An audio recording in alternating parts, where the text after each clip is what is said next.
Hey friends, welcome to our next video in the unit. Today we're going to talk about psychoactive drugs. So we're still in our biological unit, but we're going to look at some substances and what they do when they enter your body. So we have some learning targets here. We're going to look at the major categories of psychoactive drugs. So we're going to look at depressants, stimulants, and hallucinogens. And we're going to discuss things like drug dependence, addiction, tolerance, and withdrawal. Okay, so first off, we have borders of brain vessels in the brain that don't allow the brain from the peripheral nervous system to have an impact on the central nervous system. So basically, we have some barriers that just don't let everything get into the brain. And so the blood in your arm and what it carries for the most part doesn't have an impact or doesn't harm your brain. Again, we have these barriers or these really, really, really small pathways to take blood to the brain. However, some stuff does get through, and that's where our psychoactive drugs get through. They're so small that they're able to slip through the barrier and enter the brain, and that's why it's such a big deal. So, what are psychoactive drugs? So, these are chemical substances, so something from the outside that alters perception and mood, and it can affect our consciousness as well. So, like I said before, they're able to break that blood-brain barrier. They're able to get into the blood that goes into the brain as opposed to most things that don't. And they're going to interact with our neurotransmitters at the receptor sites of the neuron. So receptor site, so think about what part of the neuron is receiving that information. Okay. Dependence and addiction. We hear both of these words a lot. Addiction gets thrown around a lot. What does addiction really mean? So let's talk about tolerance first. So repeated exposure to a psychoactive drug produces tolerance. I bet we've heard of that before, but this is just the idea that if you take a drug, you almost get used to it, or the effect of the drug tends to lessen. And so then you have to continue to take more and more of that drug to get that same feeling you got the very first time you took it. So this requires us to then take larger doses to get our same desired effect. So think about someone drinking alcohol for the first time. They might be intoxicated a lot faster and get to that place that they're wanting to feel those effects. But the more and more that they drink alcohol, they start building up a tolerance to it. And so one shot might not have the same effect as it does anymore. You might have to take 2 shots to feel that same effect, or 3 shots to feel that same effect. So we have a couple visuals here to kind of illustrate the idea of tolerance. I think we're pretty good on it, but just talking about, I like this blue chart off to the right where we talk about blood alcohol level and someone normal brain. So there's no addiction here. We haven't built up a tolerance here. We have our blood alcohol levels and kind of what happens to a normal brain versus what happens to addictive brain. So we already see someone who's addicted to alcohol, while someone who isn't is going to feel tipsy at this first 0.1 alcoholic blood level. Someone who has built up a tolerance isn't going to feel any effects. And so you can really, really see the difference here of someone who doesn't have an addiction to drinking as opposed to someone who does. They have to drink a lot more to feel the effects that they're wanting to feel. And that's where it gets very, very dangerous. Okay, dependency and withdrawal. So these are 2 separate things. So if we have a drug or a substance dependency, that means that the body adapts to repeated use of the drug. So basically, it's no longer producing the natural amount of the neurotransmitter because it's being replaced by that drug. And so if we're taking a drug that is taking the place of dopamine, well, your body is not going to produce as much dopamine anymore. And so then when you stop taking the drug, your body's like, oh, well, I'm used to producing only this amount of dopamine now. And so that's when you kind of get that craving of, ooh, I need that drug again to take place of that neurotransmitter. Sometimes even at this point, you'll be able to see withdrawal symptoms, but most of the time we see withdrawal symptoms when we're addicted and we completely stop using that drug.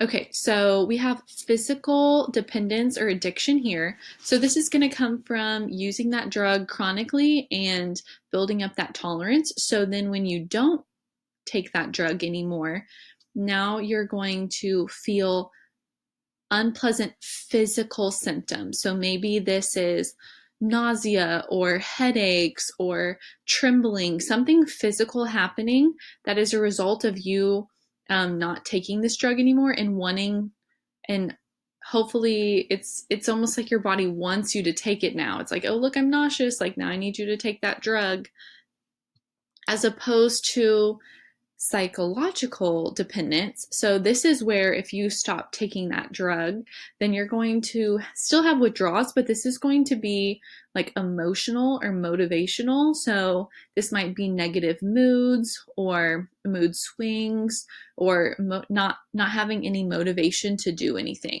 So make sure that we know the difference. Physical dependence is going to cause those physical symptoms to happen when we're not taking that drug, and psychological dependence is going to happen when we stop taking that drug. So that's going to be like mental and emotional states. Okay, withdrawal. What does this look like? So this is a variety of symptoms that occur when a drug-dependent person ceases taking the drug that they're dependent on. So we're going to stop. So some of these symptoms can include fatigue, headaches, tremors, sweating, vomiting, and many other varying symptoms. So this is really a big deal when someone takes, like someone stops, taking heroin or a drug that is very highly addictive. Then a lot of times we feel really, really intense withdrawal symptoms, and that's why they usually encourage someone to almost like wean off the drug and not just cut cold turkey or just stop immediately, because some of these symptoms can get very, very bad. Some more also that aren't on this list are delusions, hallucinations, feeling completely disoriented. So these are a lot of big things that can happen when we stop taking a drug that a person is dependent on. So again, right, these are physical withdrawal symptoms because these are things happening physically in or outside of your body. So again, we also have some physiological symptoms as well. So depression, anxiety, irritation, reduced motivation, stuff like that. Okay, so let's look at the different types of drugs. We're gonna put our drugs into 3 different categories: depressants, stimulants, and hallucinogens. Depressants. So these are drugs that reduce neural activity and slow body functions. So we're just slowing everything down here. So this can include alcohol, barbiturates, and opiates. Okay, so let's look at alcohol first. So in low doses, this is going to relax whoever's drinking the alcohol by slowing down their sympathetic nervous system, so lowering inhibitions and judgments.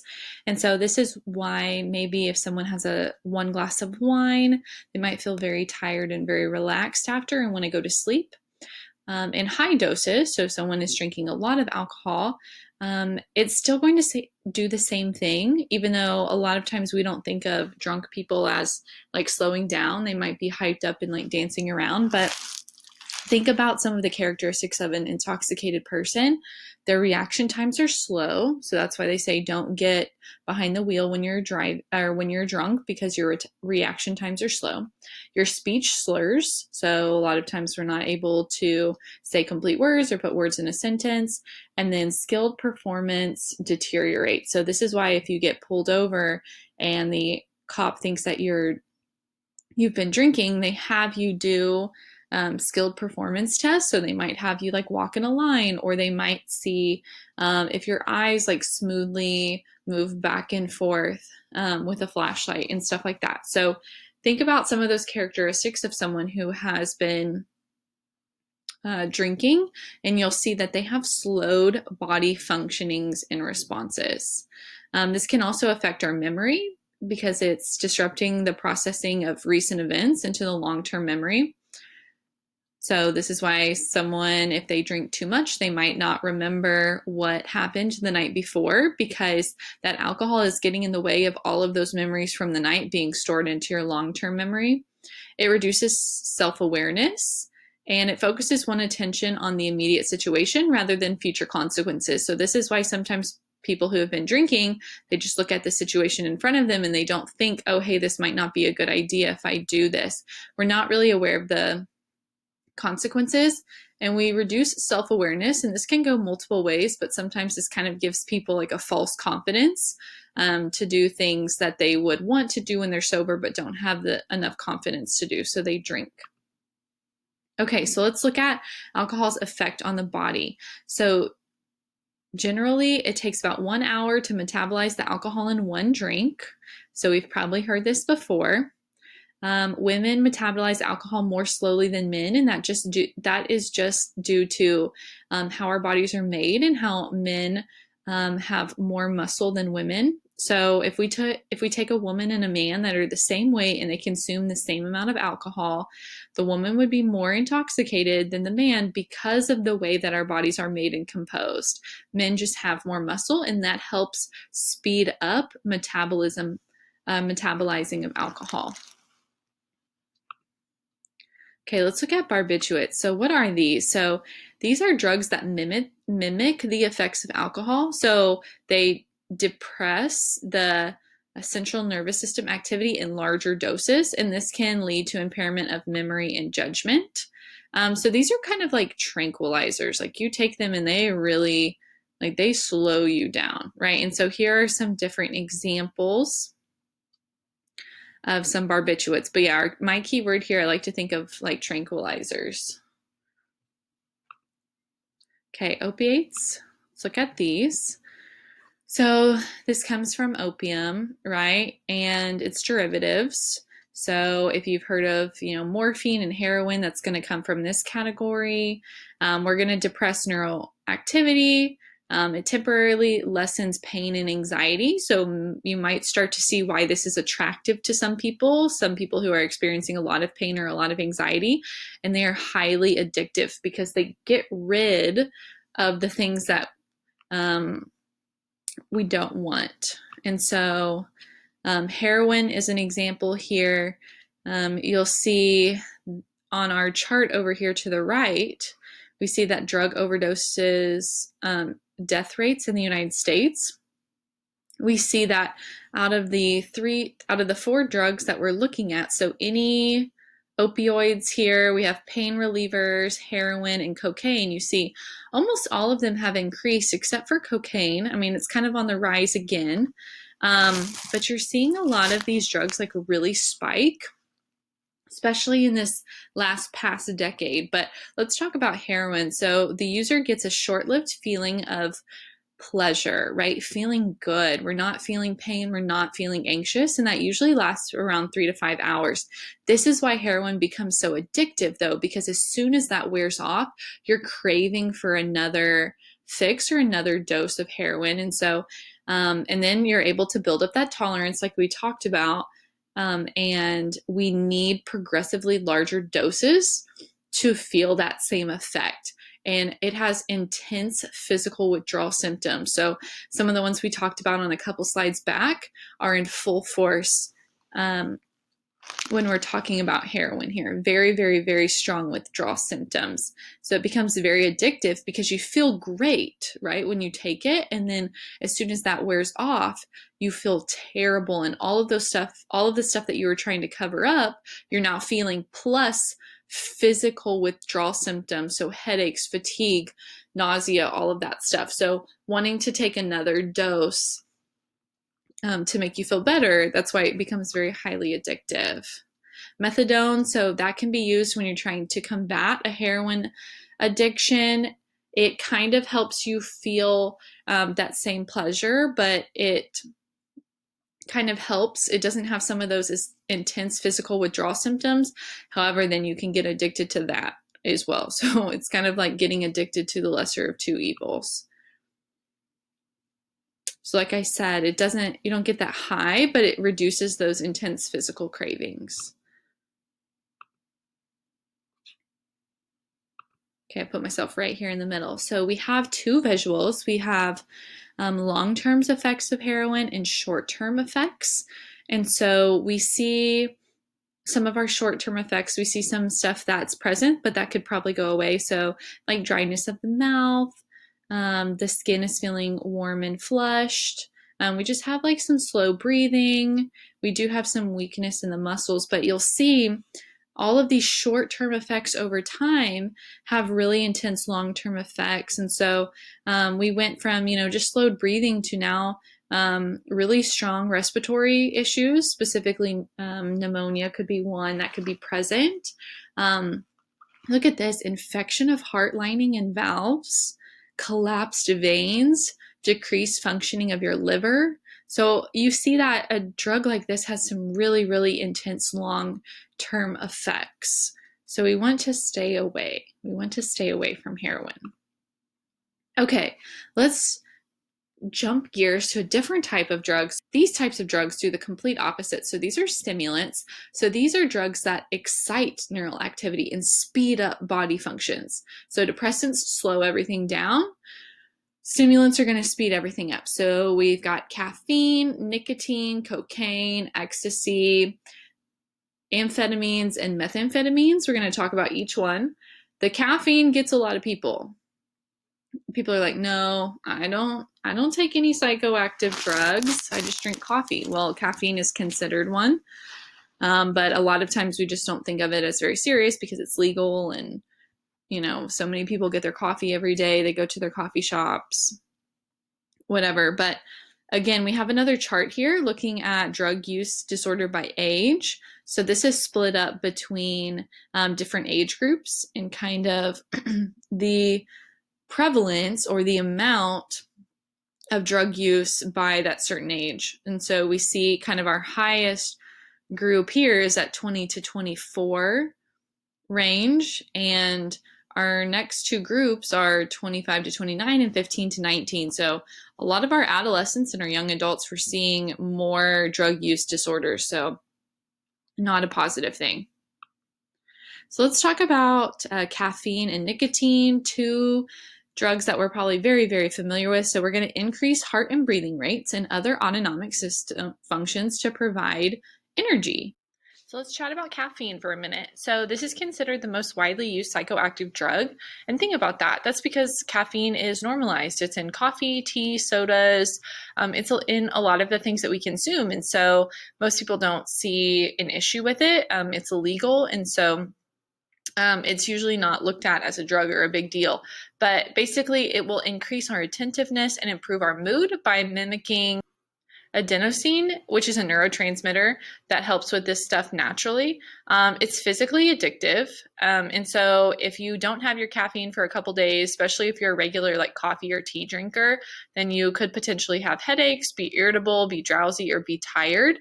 And at high doses, it produces anxiety, restlessness, insomnia, and increased heart rate, also known as the coffee nerve. So maybe you've had too much caffeine in your coffee that day and you're kind of shaky, and you're feeling restless. That's a side effect of caffeine. Okay, let's look at amphetamines. So these are speed or uppers, right? So we're going to suppress our appetite. And the funny thing is, they used to be prescribed as diet pills. Which is probably not the best thing, right? Because we were able to build up a tolerance to this type of suppressive appetite effects. And so that's not good because one, you would need to continue taking more and more of the drug, but then two, you're constantly suppressing your appetite and you need to eat. So it also helps increase concentration and reduce fatigue. However, it can increase anxiety and irritability as well. Ew, this picture is freaking disgusting. Methamphetamines, crystal meth. Okay, so this is illegal, manufactured in street laboratories that are either smoked or injected. So just like with all amphetamines, after using for a while, one crashes or we hit that low period exhibiting withdrawal symptoms. And again, here's some of the symptoms that we've seen before, but fatigue, deep sleep, intense mental depression. Okay, so again, it's highly addictive because you'll see some even more after effects that are listed here: irritability, insomnia, hypertension, seizures, periods of disorientation, and the occasional violent behavior. Like, those are not things that people want to possess, and so so then you continue to take more and more and more methamphetamines. And so over time, this causes so much damage. And you've probably seen people talk about like drug users and how they look different after they take certain drugs. Well, after a long period of time of taking methamphetamines, you look terrible. Like, you look like a completely different person. It ages you.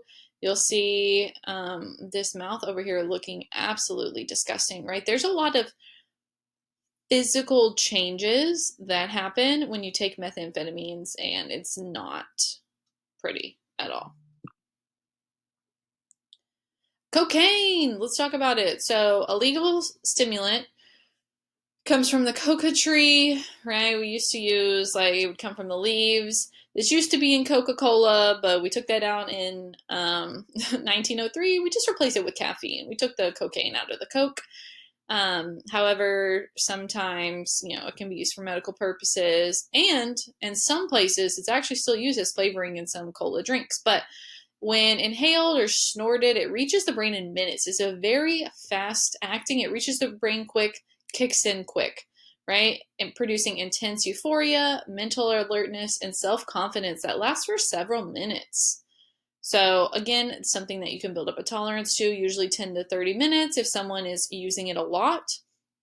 But we're going to see, really intense changes very quickly. So a lot of alertness, a lot of self-confidence, feeling great, not blinking, all of that stuff.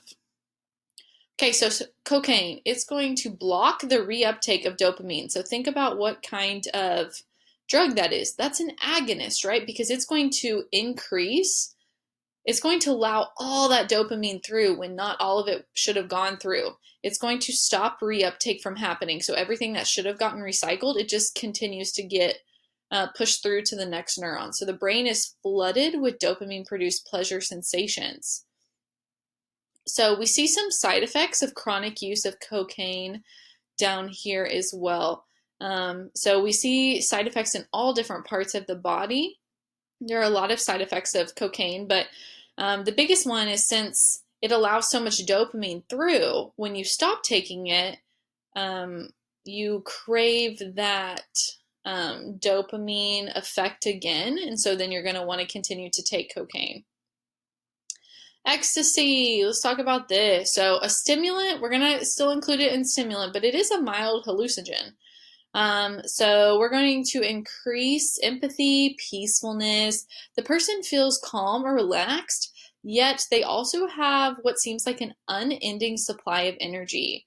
So it makes a popular like club drug, right? Because you're feeling good and you're able to like keep going and dancing for long periods of time. However, it can, since it's making you feel like you have an endless supply of energy, well, that's not true. So basically, it's very dehydrating. So combine dehydration with prolonged physical activity, like that's a problem, right? If you keep going and going and going and you're very dehydrated, you're going to overheat, blood pressure is going to increase. And in worst case scenario, we can see death from this as well. So researchers have also found a decline in memory and performance on IQ tests if someone is taking a lot of ecstasy. They believe that it causes long-term serotonin changes in the brain, leading to reduced serotonin levels. So we know that that's a big player when we're talking about depression, and increased risk of depressive moods because you're not getting the correct amount of serotonin that you need or that you're used to. Okay, hallucinogens. So we're jumping tracks here. This is our last out of the 3 categories, and these are exactly what they sound like. Psychedelic or mind manifesting drugs that disorient perceptions and evoke sensory images in the absence of any sensory input. So you might start like seeing things or feeling things that aren't there. We're not getting any of that sensory information. So two of them that we're going to look at is LSD and marijuana. Okay, so let's look at LSD, aka acid. So one of the most powerful drugs. Look, it only takes 1/1,000,000th of an ounce to produce any altering effect. So this is very, very, very powerful. It could last up to, from 6 up to 14 hours, and the effects vary greatly from person to person and how much you take. We can see hallucinations or just distortions in our vision.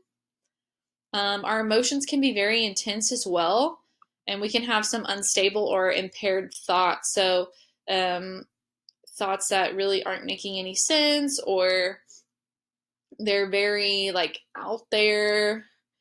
Now you can have, bad trips or bad bad times while taking some LSD, and this is where it can be very dangerous for the person taking it. So you can be terrifying, and that person taking it could start feeling panic because they feel like they're never going to come out of this feeling of like the hallucinations and the emotions. And so this is when stuff gets really bad because you start like panicking and doing everything you can to get out of it.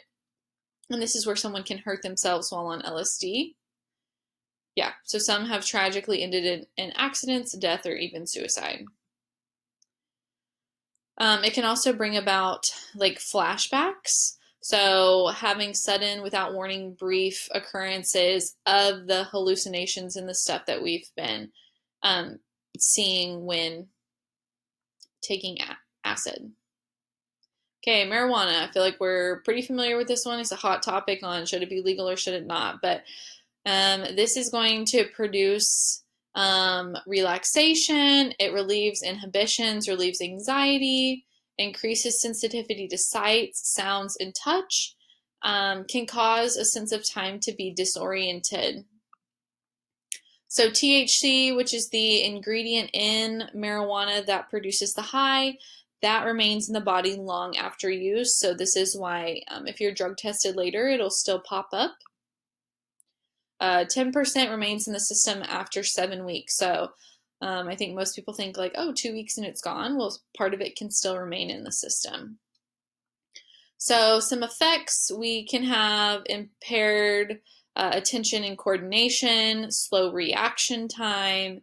It can interfere with our concentration or our logical thinking, ability to form new memories, and the ability to hold in the mind what was said in a conversation or in a specific situation.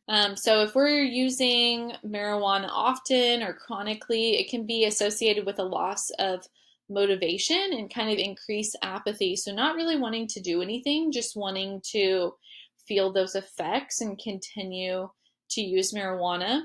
It can also cause respiratory damage faster than cigarette smoking. And heavy use can also affect the reproductive system, especially in males. So if we're trying to have kids later, we might not want to use as much marijuana. So let's look at some of our influences on drug use. So why are some people using drugs? Why are there more influences? So let's look at 3 different areas. We have our biological influences. So we can have genetic tendencies to want to use drugs or to become more addicted to drugs. That is something that is found in your genes that are passed down. Sometimes we want that dopamine reward circuit, like we want to feel that dopamine feeling, that reward sensation. Let's look at a different category. Let's look at social cultural influences. So maybe if we're in more of a urban environment and there's more of these drugs available, we're more likely to use them. Belonging to some sort of group that encourages or takes drugs as well. Peer influences. So the people around you are really, really huge factors. And so if you're surrounded by a lot of people who do different drugs. So if you're surrounded by a lot of people who do different drugs, then that can wear off on you as well, and you can start to participate because you want to fit in or you want to feel the same things that they're feeling. Psychological influences, sometimes if we're feeling a lot of stress, we want to decrease that stress, so that encourages drug use. Maybe you're feeling a lack of purpose, or a lot of people will use drugs to self medicate different disorders. Depression is one, anxiety as well. And so we don't want to use drug use to influence or try to fix our disorders, right? But some people will do that, they'll self medicate themselves. So basically, one of the biggest influences um, when we're looking at drug experience is someone's expectation. So, what someone expects that they will experience when consuming a psychoactive drug is really what drives the experience. So, those expectations can be based on past experiences um, with others who have consumed that drug as well. So, if you're taking drugs and you have the idea that this drug will help me do this or will cause me to do this or I'll feel better, a lot of times that does affect our experience. It's kind of like that placebo effect a little bit. Like you have that expectation that something will happen, and then that is a big part of the experience. So a lot of times, like take alcohol, if you're trying to get really drunk and you want to completely forget what's happening, a lot of times that will drive your experience of you drinking alcohol that night or during the day, because you have that expectation that it's going to make you feel better or you're going to forget, or whatever. Those expectations really really drive your experience. So let me know if you have any questions. Again, this is a very brief overview on different types of drugs and what they do and some of their effects. So make sure you know which types of drugs go into the different groups. So what's a depressant, what's a stimulant, and what's a hallucinogen, and what are some of the drug examples that fit into each of the topics. And then also, what does dependency look like? What does tolerance look like? And what do those withdrawal symptoms look like? Physical symptoms and psychological symptoms. So, hope you enjoyed it. Hope you learned something.